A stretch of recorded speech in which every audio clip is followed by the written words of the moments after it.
हाय प्यारे बच्चों, आप लोग कैसे हैं। आशा करते हैं आप लोग बहुत अच्छे होंगे। आज हम लोग चर्चा करेंगे त्रिकोणमिति के 9वें लेसन पर। 9वां लेसन क्या है? ऊंचाई और दूरी है। लेसन का नाम है त्रिकोणमिति के कुछ अनुप्रयोग। तो आइए आज हम लोग इसी पर चर्चा करेंगे। ये हम लोग ऊंचाई और दूरी पर चर्चा करेंगे। ऊंचाई और दूरी के सारे क्वेश्चंस को सॉल्व करेंगे। तो आइए हम लोग देखते हैं, क्वेश्चन पर चलते हैं। क्वेश्चन पर देखिए, पहला क्वेश्चन क्या है। सर्कस का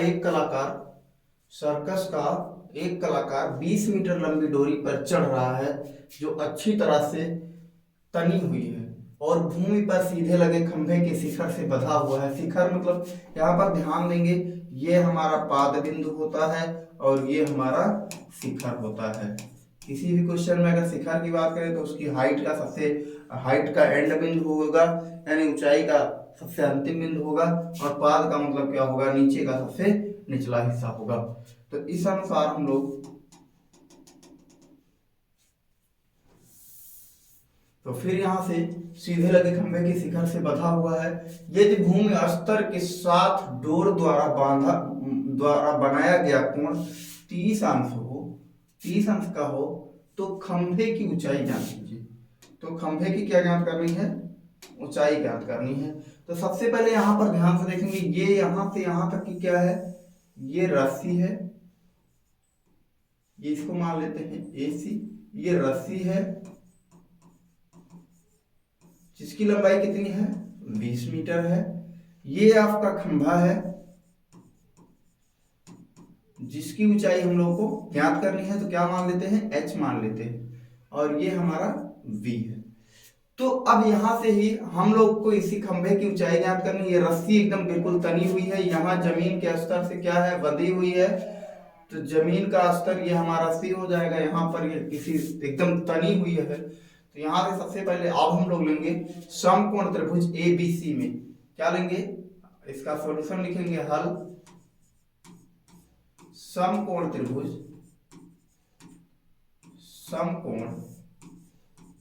ABC में। समकोण त्रिभुज ABC में, तो इसमें एक खंभा की ऊंचाई यहां से लिखेंगे, माना खंभा की ऊंचाई क्या हो जाएगी? H हो जाएगी, जो क्या है? AB है। जो क्या है? AB जो है खंभे की ऊंचाई, अर्थात AB बराबर क्या मान लेते हैं? H मान लेते हैं। AB बराबर क्या मान लेते हैं? AB बराबर हम लोग मान लेते हैं H, AB। फिर उसके बाद में रस्सी की लंबाई, रस्सी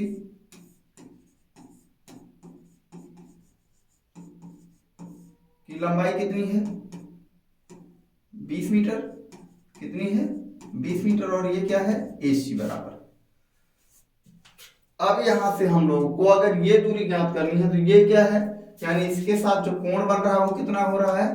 30 डिग्री का कोण बना रहा है। तो 30 डिग्री, तो कोण के सामने की भुजा ये क्या होगी? लंब हो जाएगी। ये क्या हो जाएगी? कर्ण हो जाएगी, और ये आधार हो जाएगी। तो यहां पर हमको क्या ज्ञात करना है? लंब ज्ञात करना है। किसकी सहायता से? कर्ण की सहायता से और इस कोण की सहायता से। तो ये लंब बटा कर्ण, तो लंब बटा कर्ण किसका होता है? साइन थीटा का होता है। तो यहां से लिखेंगे, अब हम लोग यहां लिख देंगे, अब साइन थीटा बराबर लंब बटा कर्ण। तो लंब बटा कर्ण हो जाएगा, तो लंब कितना होगा? AB हो जाएगा, कर्ण कितना होगा? AC हो जाएगा। तो अब यहां से सबकी वैल्यू रखेंगे, तो यहां क्या हो जाएगा? साइन 30 अंश हो जाएगा। थीटा की वैल्यू कितनी दी है? 30 अंश। और AB की वैल्यू क्या दी गई है? H दी गई है। और AC की वैल्यू क्या है? 20 मीटर है।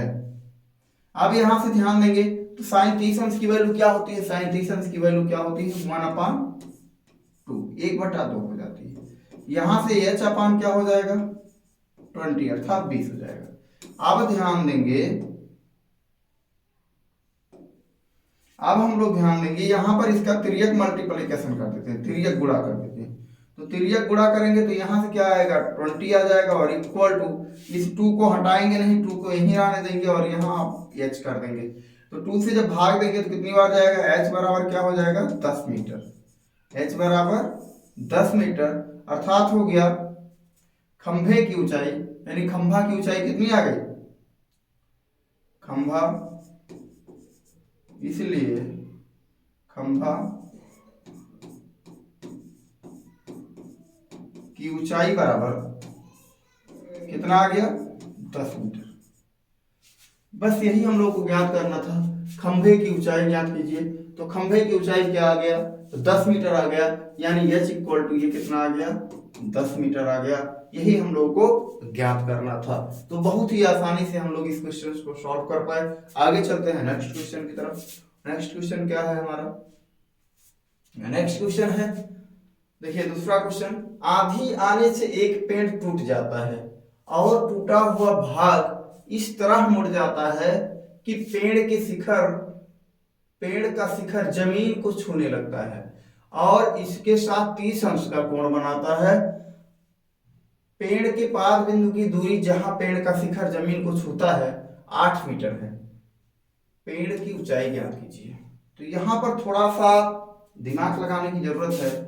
यहाँ पर ध्यान से देंगे, यहाँ मान लीजिए A है और ये एक पॉइंट यहाँ पर V है, यहाँ पर मान लीजिए B की पेड़ की जड़ है, पेड़ का पाद है, और यहाँ से यहाँ तक की दूरी जो है वो 8 मीटर है।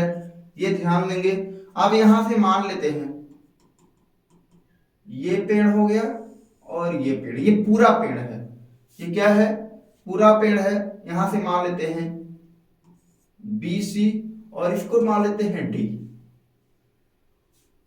तो अब यहां से ध्यान देंगे ये पूरा पेड़ है, अब आंधी आया तो यहां से ही पेड़ टूट गया।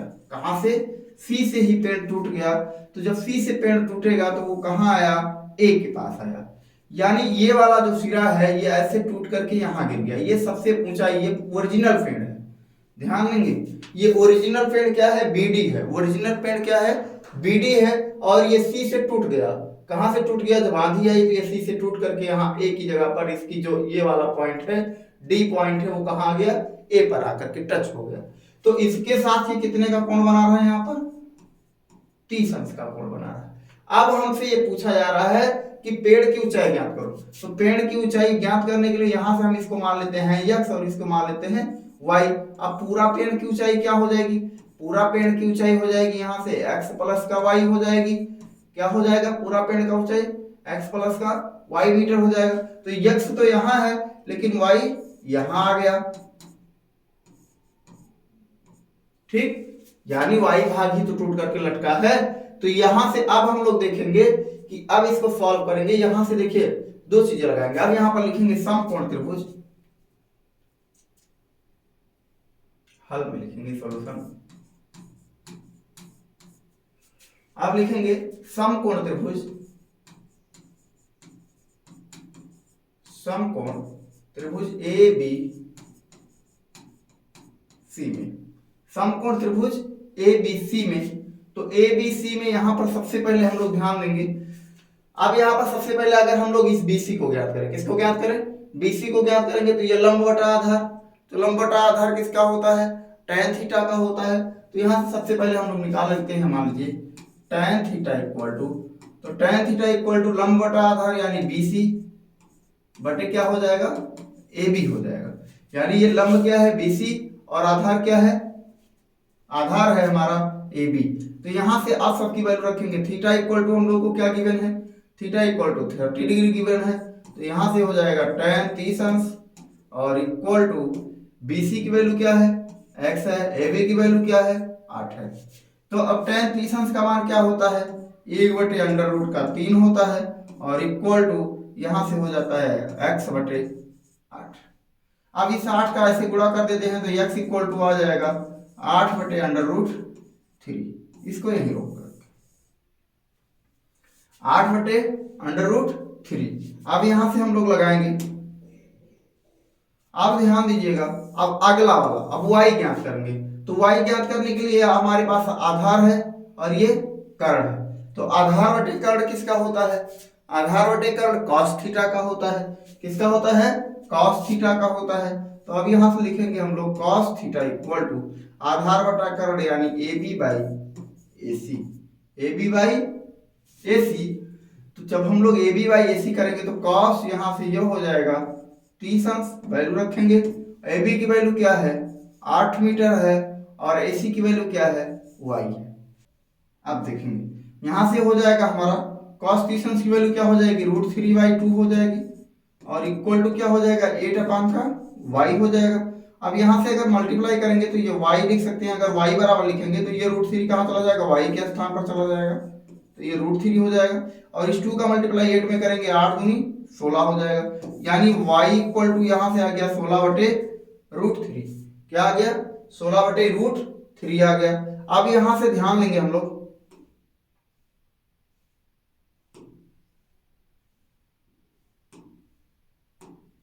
अब क्वेश्चंस को सॉल्व करेंगे। अब यहां से लिखेंगे हम लोग पेड़ की ऊंचाई बराबर, क्या लिखेंगे? पेड़ की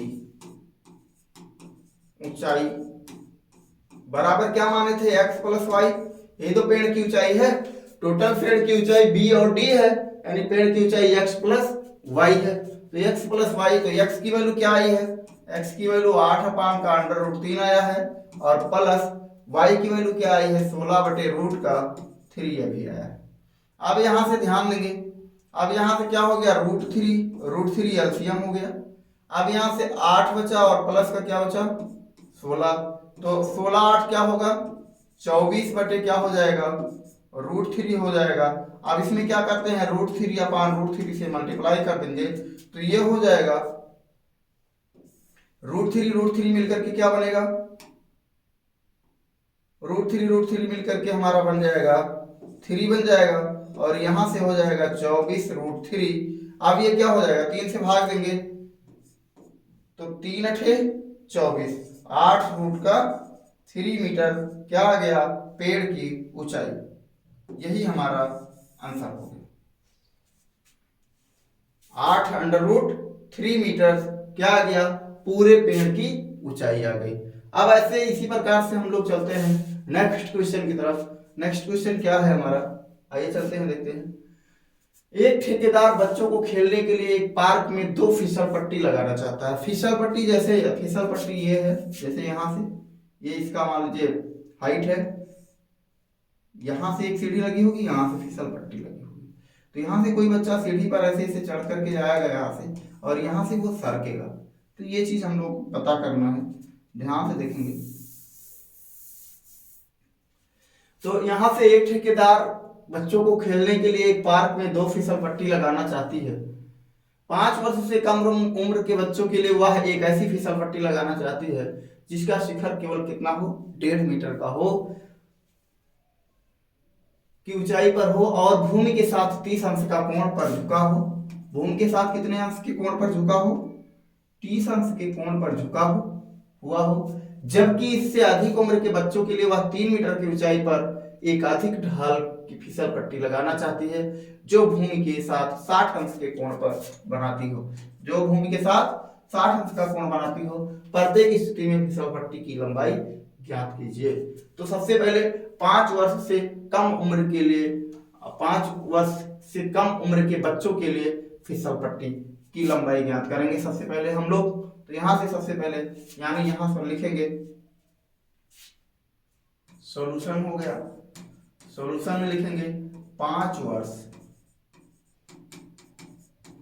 से कम उम्र के बच्चों के लिए फिसल पट्टी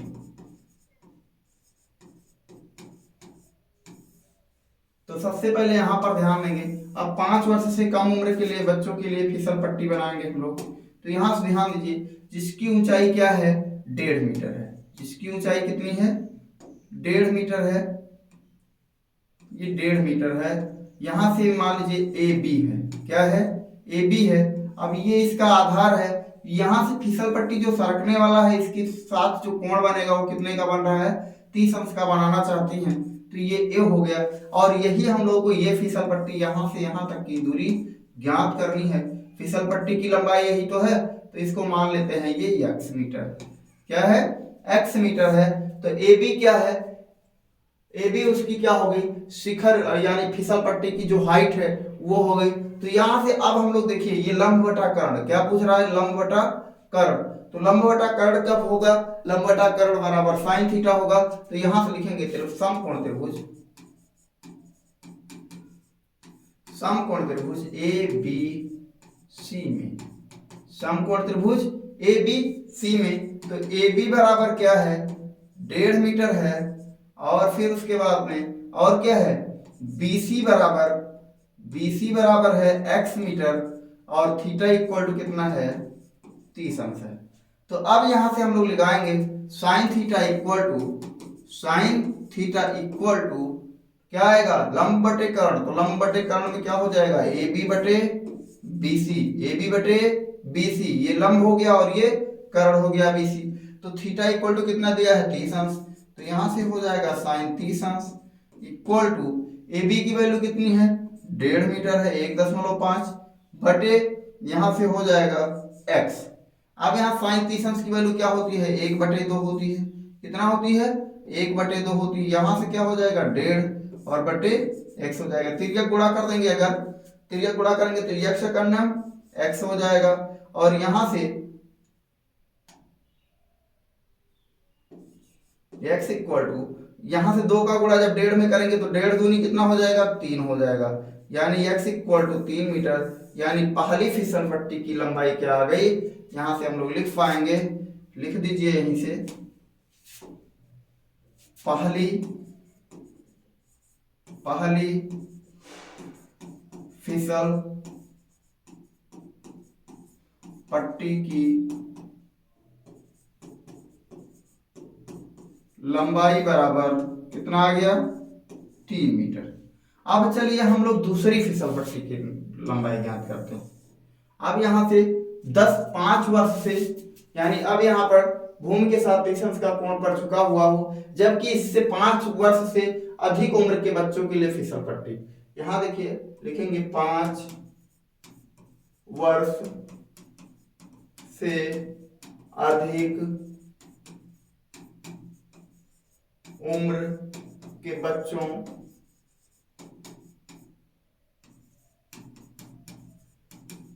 के लिए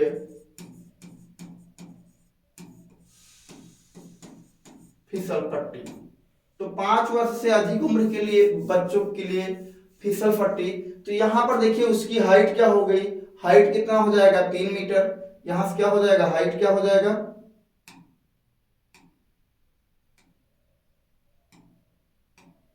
हाइट हो जाएगी, यहां से ये हो गया 3 मीटर की हाइट हो जाएगी।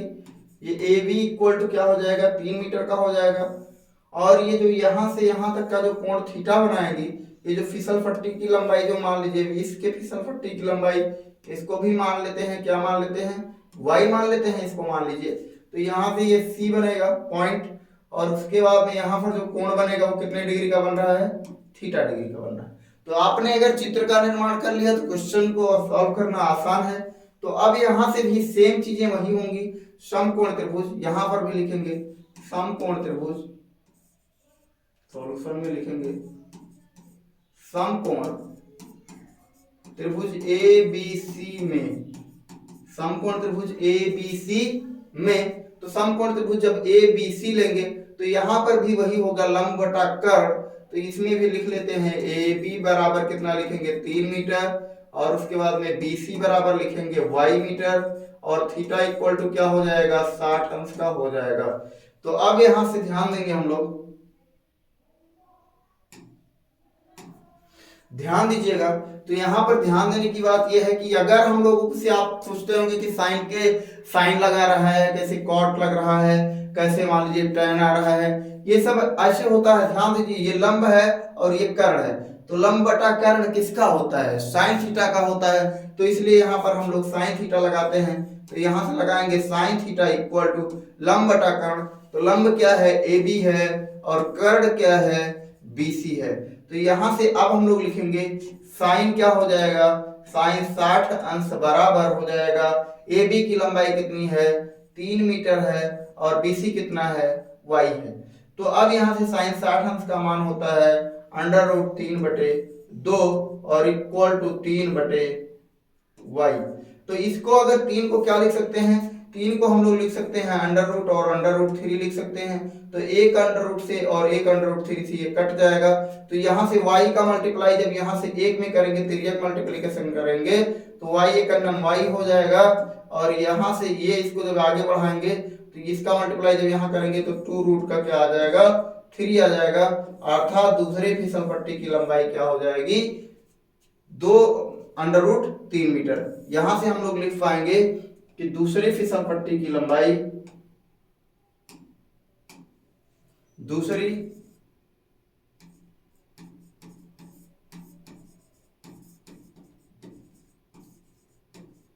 फिसल पट्टी की लंबाई कितनी हो जाएगी, 2√3 मीटर, 2√3 मीटर। तो इस तरीके से हम लोग ऐसे क्वेश्चंस को बड़ी ही आसानी से सॉल्व कर पाते हैं। आप लोगों को अगर वीडियोस पसंद आ रही है तो हमारे चैनल को आप लोग सब्सक्राइब करेंगे और बेल आइकन जरूर दबाएंगे, ताकि आपको जैसे ही कोई नया वीडियो अपलोड करूं उसका नोटिफिकेशन तुरंत मिले। आइए चलते हैं नेक्स्ट क्वेश्चन की तरफ। नेक्स्ट क्वेश्चन क्या है, भूमि के एक बिंदु से जो मीनार के पाद बिंदु से 30 मीटर की दूरी पर है, मीनार के शिखर का उन्नयन कोण 30 अंश है, मीनार की ऊंचाई ज्ञात कीजिए। तो यहाँ पर सबसे पहले देखिए हम एक मीनार बनाते हैं। ये हमारा मीनार हो गया। मीनार क्या है, AB है। या भी यहाँ पर लिख देते हैं सॉल्यूशन में लिख देंगे, माना मीनार AB है जिसकी ऊंचाई h मीटर है। ठीक, इसकी ऊंचाई भी मान लेते हैं कितना है, h मीटर है। अब ये कह रहे हैं कि इसके मीनार के पाद बिंदु अभी हमने आप लोगों को बताया कि पाद बिंदु क्या होता है, जो जमीन से सटा होता है। इसका पाद बिंदु A है। अब इसी से यहाँ 30 मीटर की दूरी पर, कितने मीटर की दूरी पर, 30 मीटर। ये देखिए यहां से 30 मीटर की दूरी पर कोई बिंदु C है, और यही क्या कह रहे हैं, 30 मीटर की दूरी है, 30 मीटर की दूरी पर है। भूमि के एक बिंदु से जो मीनार के पाद बिंदु से 30 मीटर की दूरी पर है, ये भूमि का कोई बिंदु है C। मीनार के शिखर का उन्नयन कोण 30 अंश है। मीनार के शिखर का यहां से और यहां तक का जो कोण बन रहा है, ये कितने का बन रहा है, 30 अंश का है। तब क्या करना है, मीनार की ऊंचाई ज्ञात करनी है। तो यहां कुछ नहीं करना, बस हो गया, क्वेश्चन सॉल्व। ध्यान से देखें। अब यहां लिखेंगे,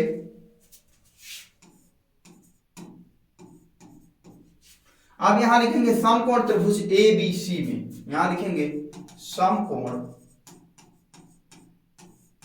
त्रिभुज ABC में। तो समकोण त्रिभुज ABC में क्या हो जाएगा, यहां से AB इक्वल टू हमको क्या मिला है, तो AB इक्वल टू मिला है h मीटर, और फिर क्या मिला है, AC इक्वल टू मिला है 30 मीटर, और थीटा इक्वल टू मिला है 30 अंश। अब फिर से ध्यान देंगे यहां पर। अब यहां पर देखिए ये लंब बटा आधार, लंब बटा आधार, तो लंब बटा आधार किसका होता है, tan थीटा का होता है। तो यहां से लिखेंगे tan थीटा इक्वल टू लंब बटा आधार। तो लंब कितना है, AB है, आधार कितना है, AC है, लंब बटा आधार हो जाएगा। तो tan यहां से हो जाएगा, थीटा की वैल्यू क्या दिया है, 30 अंश, AB की वैल्यू क्या है, h है, और AC की वैल्यू क्या है, AC की वैल्यू है हमारी, AC की वैल्यू है 30 मीटर। कितना है, 30 मीटर है। AC की वैल्यू क्या है, 30 मीटर है। तो अब यहां से लगाएंगे, यहां से ध्यान दीजिएगा। अब यह हो जाएगा हमारा tan 30 अंश का मान क्या होगा, 1/√3 हो जाएगा, और इक्वल टू h अपान का क्या हो जाएगा, 30 हो जाएगा। तो अब यहां से ध्यान दीजिए, इस 30 को यहाँ गुणा 1 में कर देंगे, तो ये लिख सकते हैं, इसको हम लोग क्या लिख सकते हैं, ध्यान देंगे, यहां लिख सकते हैं h equal to h equal to क्या लिखा जा सकता है 30/√3 लिख सकते हैं। आप अगर इसको और थोड़ा सरल करना चाहें तो इसमें परिमेयीकरण करेंगे, √3/√3 से गुणा कर देंगे तो ये h इक्वल टू हो जाएगा, इस 30 का √3 में गुणा होगा तो यहां से ये हो जाएगा 30/√3 बटे √3 और √3 का गुणा होगा तो ये क्या हो जाएगा 3 हो जाएगा। तो यहां से हो गया h इक्वल टू 3 का यहां से काटेंगे 3 है 3 और 3 का हम 30, तो ये आ जाएगा 10√3 मीटर, यानी ये हो गया मीनार की ऊंचाई। तो मीनार की ऊंचाई क्या आ गई मित्रों, मीनार की ऊंचाई आ गई, मीनार की ऊंचाई आ गई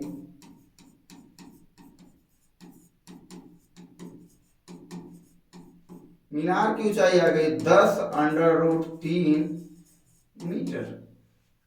ये इस क्वेश्चन का हल हो गया। आगे चलेंगे, नेक्स्ट क्वेश्चन को देखेंगे। भूमि से 60 मीटर की ऊंचाई पर पतंग उड़ रही है। ध्यान से देखिएगा, आप लोग पतंग उड़ाते होंगे। अब इसमें थोड़ा सा एक सवाल बन रहा है, इसको भी हम लोग सॉल्व करेंगे। भूमि से 60 मीटर की ऊंचाई पर एक पतंग उड़ रही है, माना ये क्या है भूमि है, ये भूमि है, समतल भूमि है। यहां से कितने मीटर की ऊंचाई पर, यहां से मान लो यहां से 60 मीटर की ऊंचाई पर ये सी है कोई बिंदु, ठीक है ना, और ये बी है, और ये किसकी ऊंचाई कितनी है 60 मीटर। यहीं पर हमारी पतंग है, ठीक है, यहीं पर हमारी पतंग है। 60 मीटर की ऊंचाई पर एक पतंग उड़ रही है। पतंग में लगी डोरी का अस्थायी रूप से भूमि के एक बिंदु से बांध दिया गया। अब जब यहाँ पतंग है हमारी, तो यहाँ पर मान लीजिए यहाँ पर क्या होगी, डोरी को बांधा गया है, तो यहाँ से इसको मिला देंगे, यही तो हमारी डोरी है, यही हमारी डोरी है।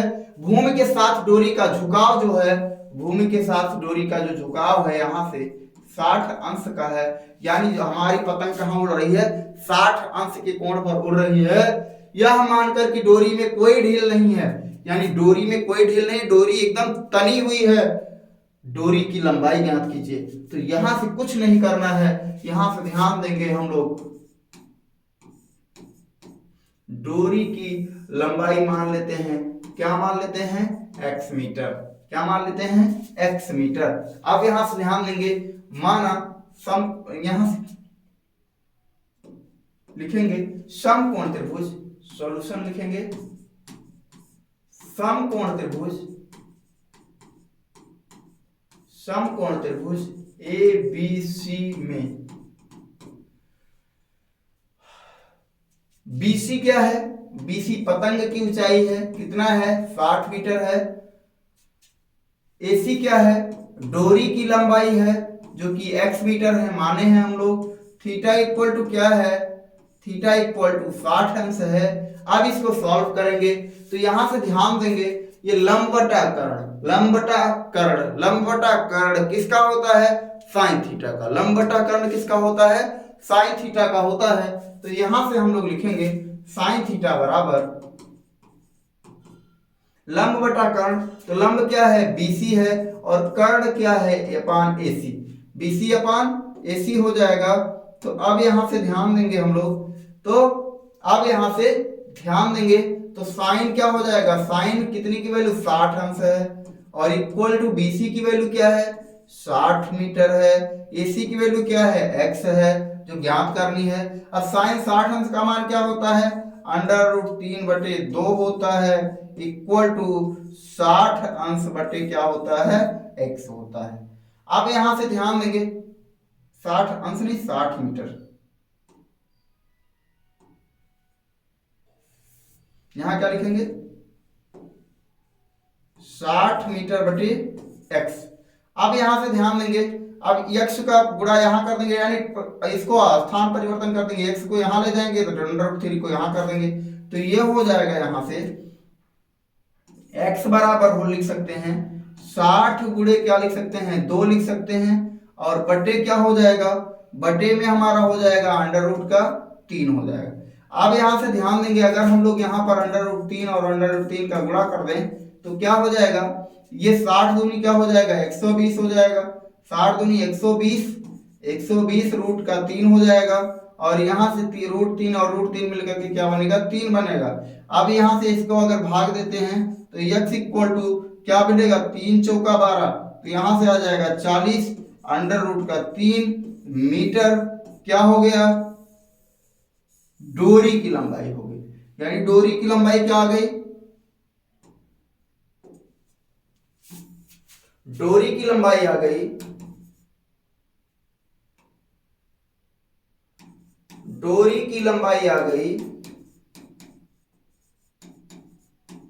डोरी की लंबाई बराबर क्या हो जाएगी 40 √3 मीटर। ये हो गई डोरी की लंबाई। तो इस तरीके से हम लोग बहुत ही आसानी से क्वेश्चंस को सॉल्व करते हैं। आज की क्लास बस नहीं, अभी एक क्वेश्चन और है, नहीं वही क्वेश्चन है। आज की क्लास हम लोग यहीं पर समाप्त करेंगे। आगे के क्वेश्चंस को हम लोग अगले वीडियो में सॉल्व करेंगे। और अब फिर से मैं आप लोगों से कहना चाहता हूं कि अगर हमारी वीडियोज आप लोगों को पसंद आई हो तो आप लोग हमारे चैनल को सब्सक्राइब करके बेल आइकन जरूर दबाएं, ताकि जैसे ही हम नया वीडियो अपलोड करें आप लोगों को उसका नोटिफिकेशन तुरंत प्राप्त हो। धन्यवाद।